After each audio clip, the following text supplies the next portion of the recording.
అందరికీ నమస్కారం. మనలో చాలామందికి బోలెడంత టాలెంట్ ఉంటుంది కదా, కానీ దాన్ని సరైన దారిలో పెట్టలేకపోతున్నామని ఎప్పుడైనా అనిపించిందా? చాలామంది ఎదుర్కొనే సమస్య ఇది. ఈ పోరాటంలో అసలు ఎవరు గెలుస్తారు? ప్రతిభనా లేక క్రమశిక్షణనా? ఈ ప్రశ్నకు సమాధానం ఒక స్ఫూర్తిదాయకమైన కథలో ఉంది. పదండి, ఆ కథేంటో చూద్దాం. అసలు పాయింట్కొస్తే ప్రతిభ కంటే శక్తివంతమైనదేముంటుంది? మనకు పుట్టుకతో వచ్చిన టాలెంట్ మనల్ని ఎంత దూరం తీసుకెళ్లగలదు? కేవలం తెలివైన వాళ్లైతే సరిపోతుందా, లేక అంతకన్నా పవర్ఫుల్ ఇంకేదైనా కావాలా? మన కథ కరెక్టుగా ఈ ప్రశ్నతోనే మొదలవుతుంది. మన కథలో హీరో పేరు రేయాన్. చాలా చురుకైన కుర్రాడు. అతని మైండ్ చాలా షార్ప్. అతని కలలు కూడా చాలా పెద్దవి. కాని అతని సామర్థ్యానికి, అతను సాధించే విజయానికి మధ్య ఒక పెద్ద గ్యాప్ ఉంది. అదేంటో ఇప్పుడు చూద్దాం. రయాన్ జీవితం ఒక కాయిన్కి రెండు వైపులా ఉన్నట్టుంటుంది. ఒకవైపు చూస్తే అతను చాలా తెలివైనవాడు, డాక్టర్ అవ్వాలనే ఒక క్లియర్ గోల్ ఉంది. కానీ ఇంకోవైపు చూస్తే అతని మనసస్సలు ఒకచోట నిలవదు. ఎప్పుడు ఏమేవో ఆలోచనలు, డిస్ట్రాక్షన్స్. దానివల్ల పనులన్నీ వాయిదా వేస్తూ ఉంటాడు. అయ్యో, ఇంకా టైం చాలా ఉందిగా, తర్వాత చదువుకోవచ్చులే. ఇది రయాన్ తనకు తాను చెప్పుకునే మాట. మనలో చాలామందికి ఈ వాయిదా వేసే అలవాటు బాగా పరిచయమే గదా. కాని ఆ తర్వాతనేది అస్సలు రాదని పాపం అతనికింకా తెలీదు. సరే, ప్రతి యాక్షన్కి ఒక రియాక్షన్ ఉంటుంది గదా. రయాన్ చేసిన నిర్లక్ష్యానికి తను భారీ మూల్యం చెల్లించాల్సిన టైం వచ్చేసింది.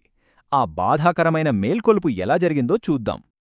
ఇదిగో, ఇదే ఆ క్షణం. అతని కలల్ని, ఆత్మవిశ్వాసాన్ని ముక్కలు చేసిన రిజల్ట్. స్కాలర్షిప్ పరీక్షలో ఫెయిలయ్యాడు. ఆ ఒక్క ఫెయిల్యూర్, కేవలం తెలివితేటలుంటే సక్సెస్ రాదనే ఒక కఠినమైన నిజాన్ని అతనికి నేర్పింది.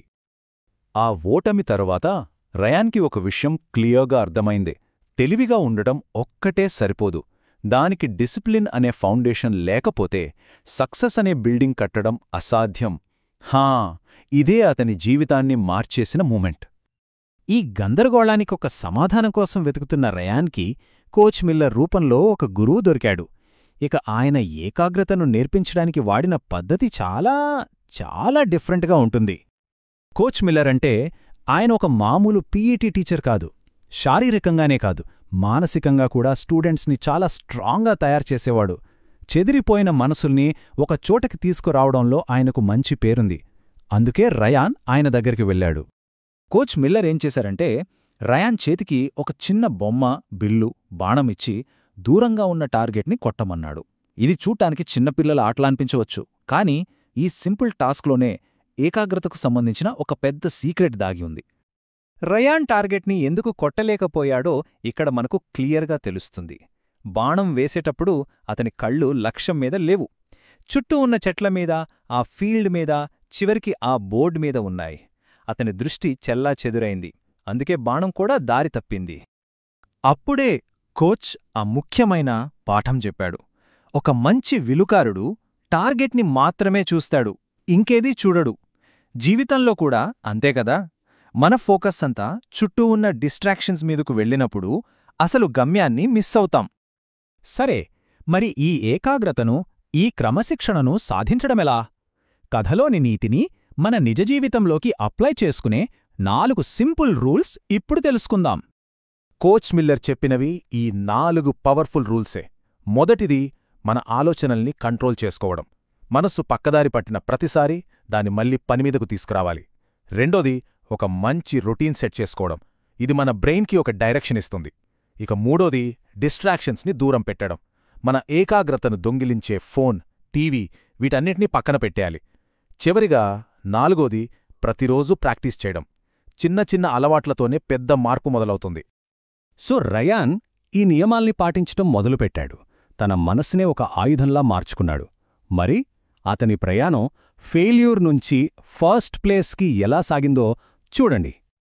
రయాన్ జీవితం ఎలా మారిపోయిందో చూడండి.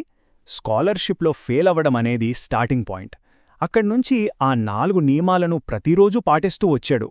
ఇక ఫైనల్ రిజల్ట్, నెక్స్ట్ ఎగ్జామ్లో ఫస్ట్ ప్లేస్ సాధించాడు. ఇది కేవలం అతని విజయం కాదు, క్రమశిక్షణ యొక్క అసలైన పవర్కి ఇదొక నిదర్శనం. 1వ స్థానం. రిజల్ట్ మన కళ్ల ముందే ఉంది కదా.